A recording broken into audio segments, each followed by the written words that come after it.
Okay, it looks like we are live.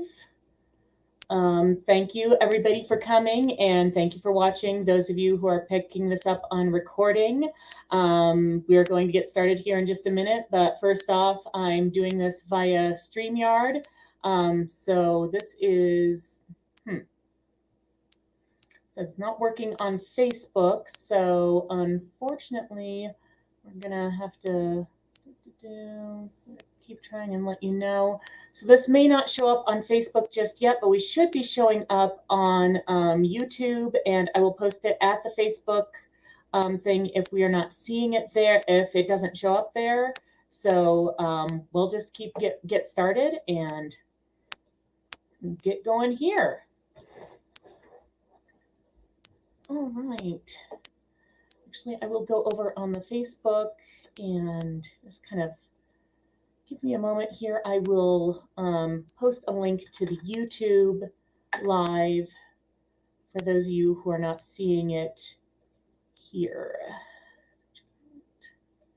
So we will get started in a couple minutes. I apologize for the delay.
Okay, so we are going to get started now.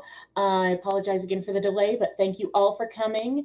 My name is Christi.Esterle. For those of you who don't know me, I am a travel advisor here in the Colorado Springs area, and this is my seminar on planning honeymooning. So if you're watching this, first off, congratulations on your upcoming wedding.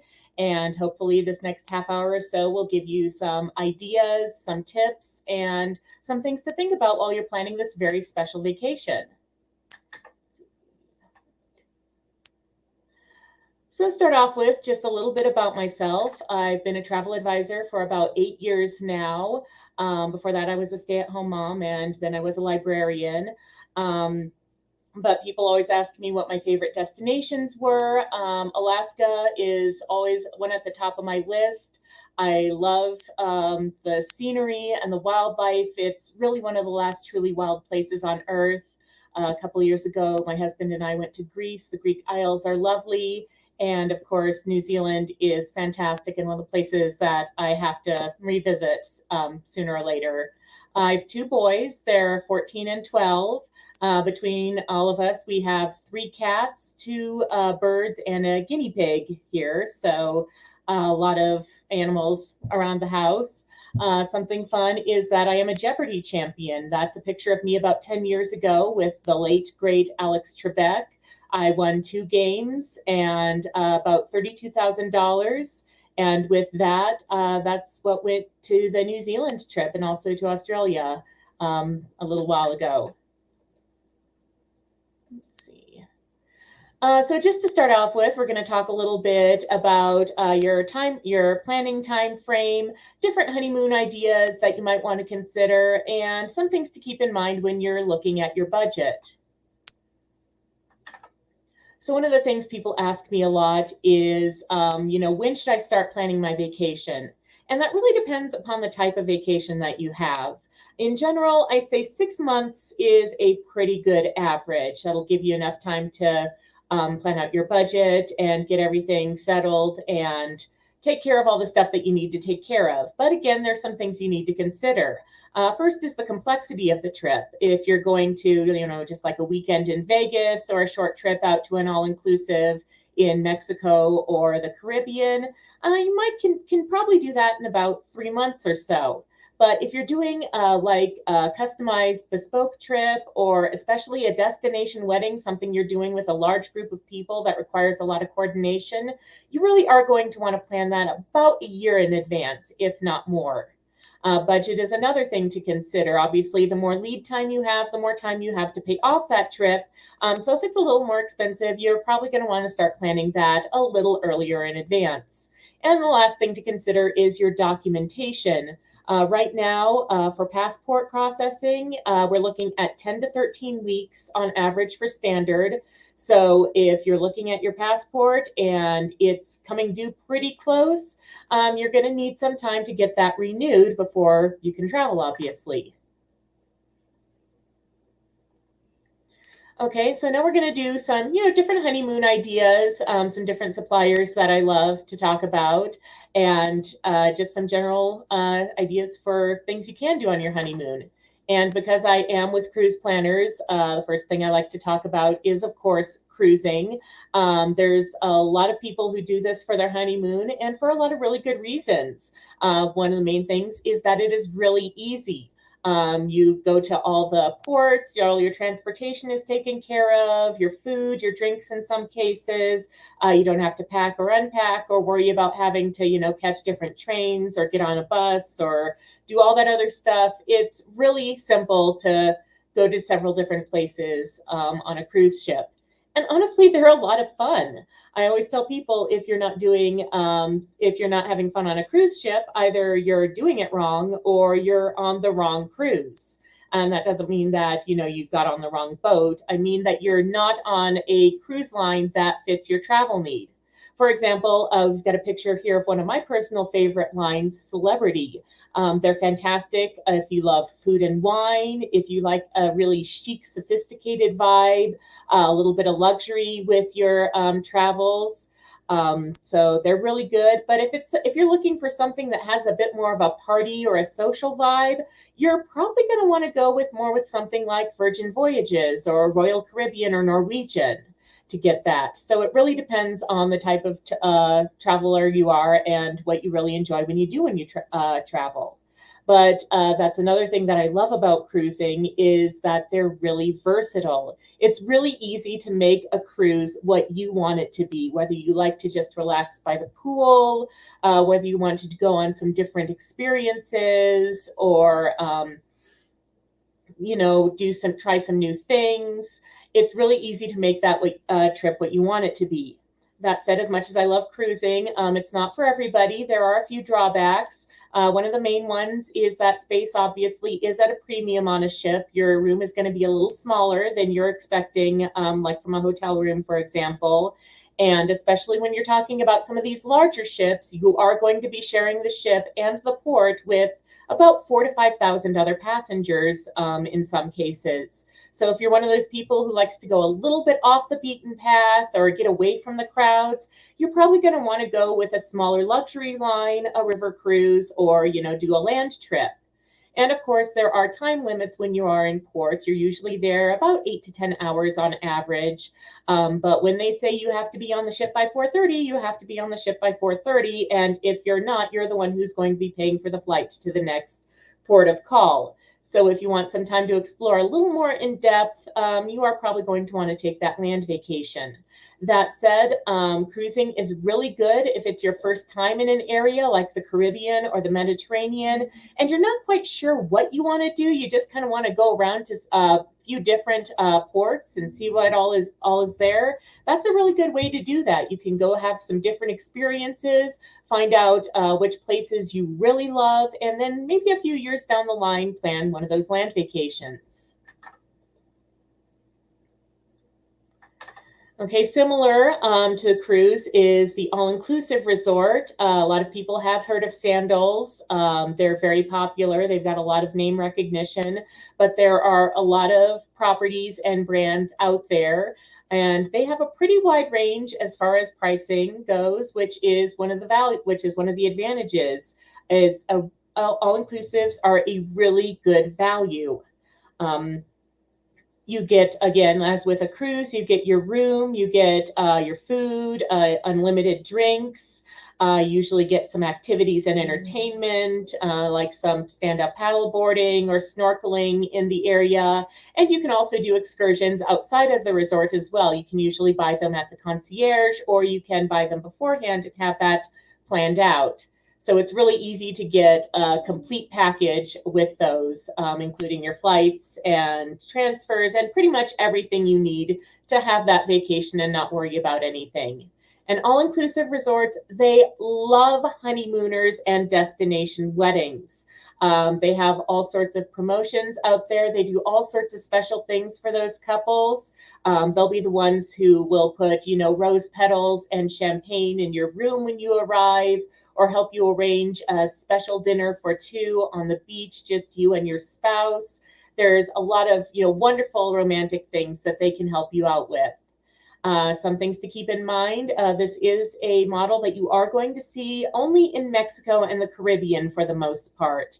If you're looking to do a trip in Europe, Hawaii, places like that, you're not going to see a resort like this.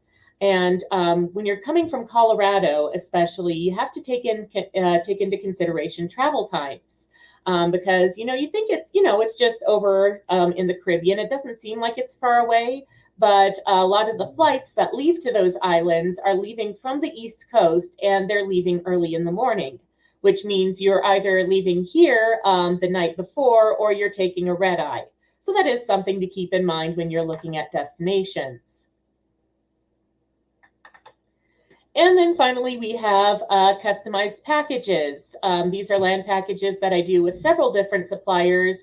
Someone I've worked with a lot recently who's really fantastic is Avanti. You can see some of their brochures there. And this is basically what you do when you want to do something very specific. You say, okay, I want to go to Italy and I want to see Rome and Florence and Naples. I want to see the Statue of David and Pompeii and maybe do a cooking class. And we put all that together for you. We pick out the hotels, we pick out transfers, trains or bus between the cities, and your tours and flights, and have everything packaged for you in that specific customized package, obviously. So obviously this is your travel and your way. You can make it exactly what you want to be, or as close as you can get, within your budget and other constraints. These are really good to do if you are really into local immersion, if you want to take a few days to really get to know an area and walk around and find those little out of the way places. This is a great way to do that. We can have as much or as little free time as you like to schedule in there for that. And we can also schedule some of those unique experiences. You can have a private driver go around and take you to the places you want to see all around the city. You can have a private class, cooking class, for example, or a visit with a local family. A lot of really neat, amazing things that you will be talking about and bragging about for years to come. The drawbacks, these are obviously a bit more of a premium. So especially if we are talking about those private excursions or those special bespoke experiences, you are going to be paying a little more upfront. And it does take a little extra planning time, because this isn't something that I can just pull out of the hat the way I can with, say, a cruise itinerary. We have to make it specific. So we have to go through, plan it out, fine tune it. And it just takes a little extra time to get it exactly where you need it to be, but it is worth it.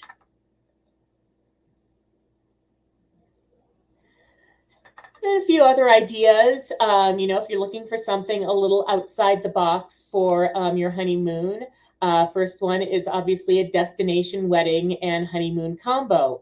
You may be considering a destination wedding where you have all your friends come down to the resort or or wherever you want to go and do that together.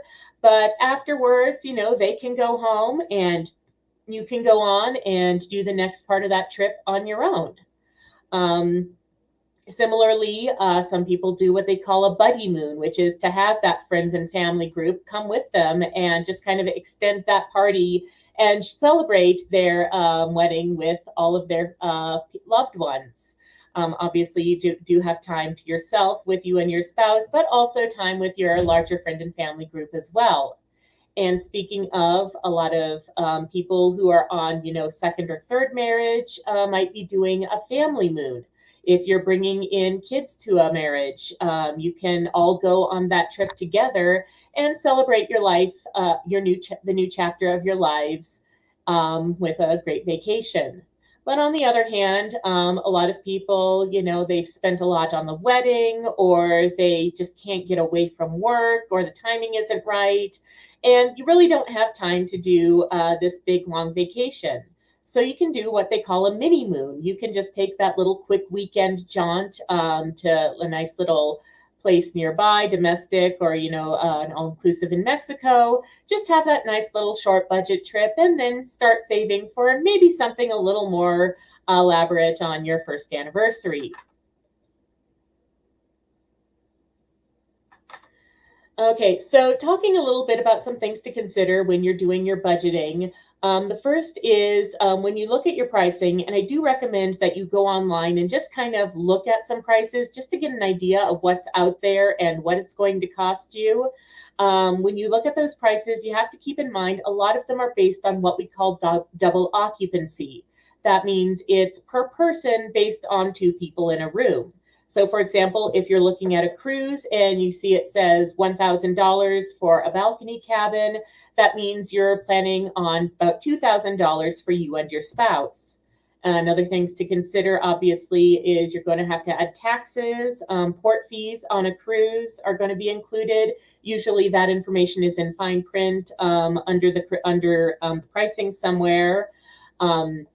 But cruises also have things that we call service charges, which is basically the daily gratuity for your stateroom and your dining room staff. That's usually about $13 to $15 per person per day, but that is something to keep in mind. And there might be some extra gratuities for specialty dining, your spa staff, things like that. So when you're looking at the pricing, that's something to keep in mind. But once you have that budget planned, and once you pick out that vacation, what happens when you book is that you're going to secure your booking with a deposit.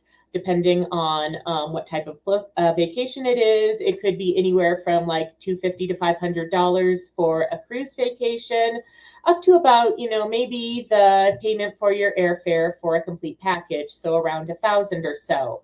But once you have that secured, you're going to have a final payment date. Again, this is going to vary depending on the supplier, but an average is about 90 days before you travel. They are going to ask you to have that paid off. Now, between that time, when you make the deposit and that final payment date, you can pretty much do whatever you want. You can pay it off a little at a time. You can just do that lump sum on the final payment. It's all up to you. You just have to have it done when they have that final payment date. If you need a little extra time, there are financing options, for example, through Uplift, and that's something you can go into more detail with your travel advisor when you're talking about it.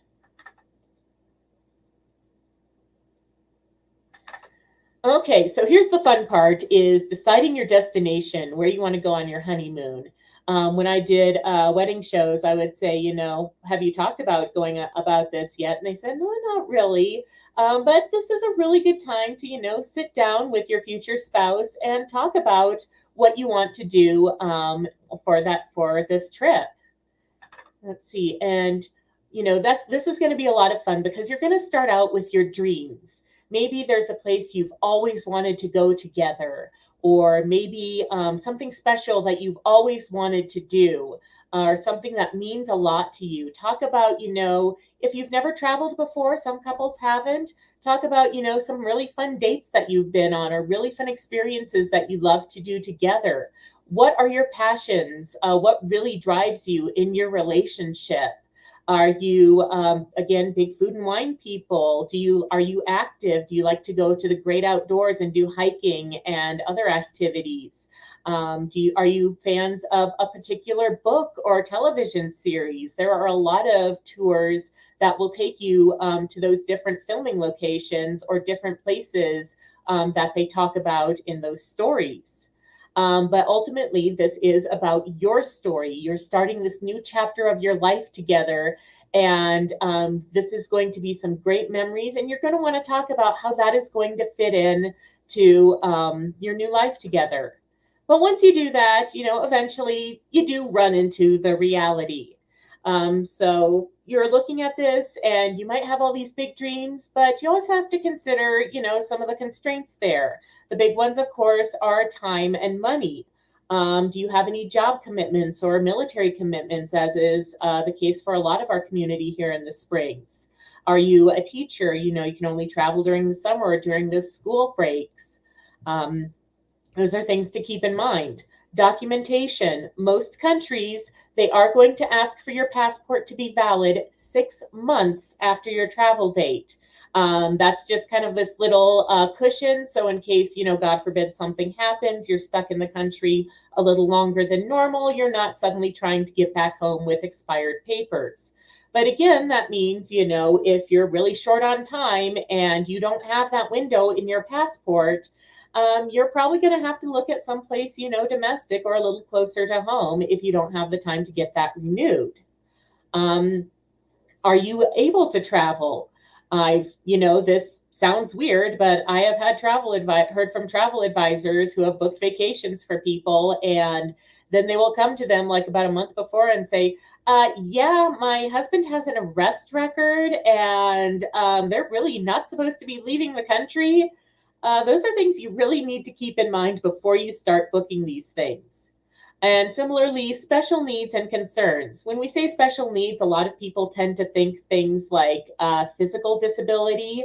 And that is, something to consider if, you have difficulty walking long distances or things like that. You might need a little bit of assistance because you are generally going to be more active on your trip than you are at home. But also there are other things, obviously dietary concerns. Do you have any food allergies? Are you vegetarian or gluten-free? What are those options in your destination or at your resort or cruise? Let's see. Are you, where am I? Again, is safety a concern for, LGBTQ couples? Unfortunately, there are a lot of countries that are not very accepting of that, and you have to be careful about where you travel. So, those are just some things to keep in mind. Well, when you're looking at these big, beautiful dreams that you have, and then you look at the price and you realize, yeah, that's probably not going to happen, you don't have to despair. There are, some little swaps that you can do where you can get a very similar experience, but not have to break the bank doing it. For example, I get a lot of people who really want that romantic overwater bungalow in the South Pacific with the sand and the surf. But then they look at the price and they realize, yeah, we're not going to be doing that on our $6,000 to $7,000 budget. An alternative is a swim up suite at an all-inclusive in Mexico or the Dominican Republic.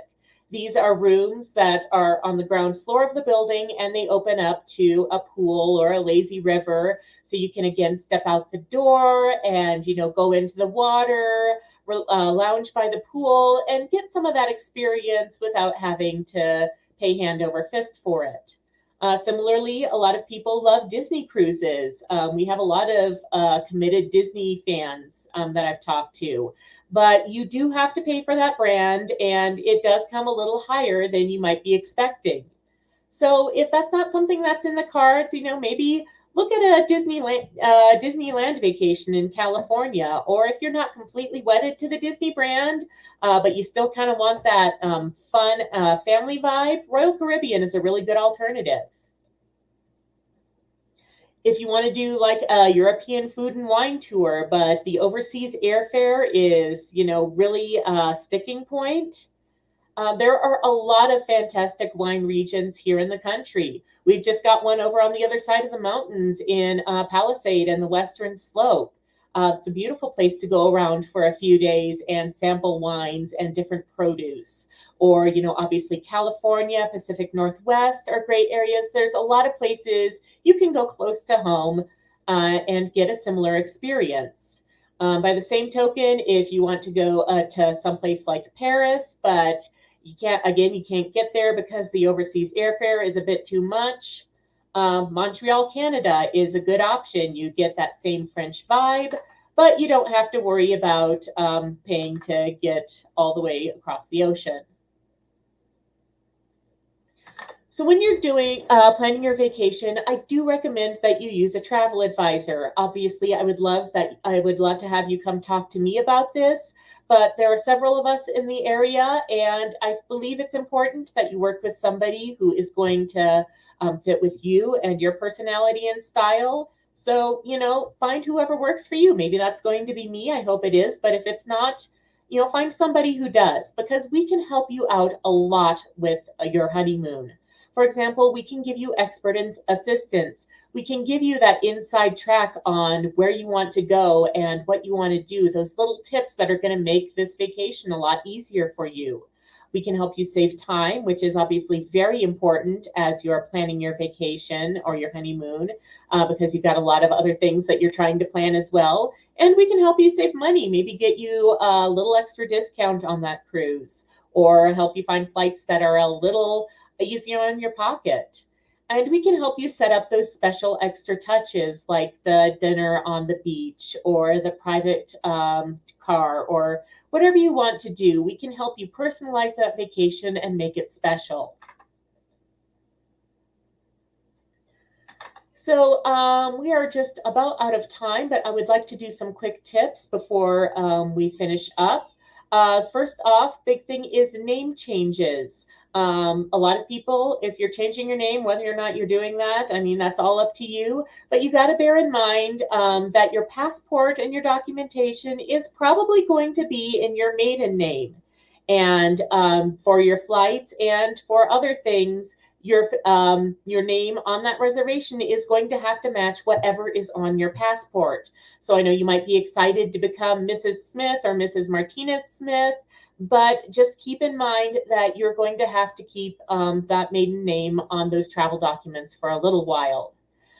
Flight times, if you are going overseas, you are going to want to figure an extra day on either end for your travel time, because you are talking, 12 hours up to, 20 hours or more if you are doing Australia or New Zealand. So you are going to be doing an overnight flight. If you are going to Australia or New Zealand, you go over the date line, so you actually skip a day. So you would arrive 2 days later than when you started. So those are things to keep in mind. And then, of course, you have jet lag when you get there. And you're going to get there early in the morning. You may be tempted to check into your hotel room and have a quick nap. Don't do it. Stay awake as long as you are able. Go out, walk around, get that adrenaline going, because you tell yourself that, you're just going to lie down for a couple of hours at noon. Next thing you know, it is 8 o'clock at night, and it is that much harder for you to get on local time. Excuse me. Again, if you are going to a different country, things you have to keep in mind or ask to your travel agent. You're going to have a converter for your electrical devices. In most cases, you are going to, obviously have to you're going to have to learn a little bit about tipping customs. They're very different from country to country. For example, here, obviously, we're very used to tipping our wait staff, drivers, tour guides, things like that. But depending on where you go, that may or may not be the case. So, talk to your travel advisor about, what the customs are and what is usually expected for each profession. Another thing to consider, especially if you're going to Europe, hotel rooms are in general going to be smaller than you are used to in the United States. And that's not a bad thing, because a lot of these hotel rooms are in these fantastic old buildings and gorgeous historic areas. So they're very beautiful. But at the same time, when you go in and see this tiny little room, don't be surprised. Something I think people should do when traveling internationally, especially with a lot of current events, is enroll in the Smart Traveler Enrollment Program, or STEP. This is a free service provided by the State Department.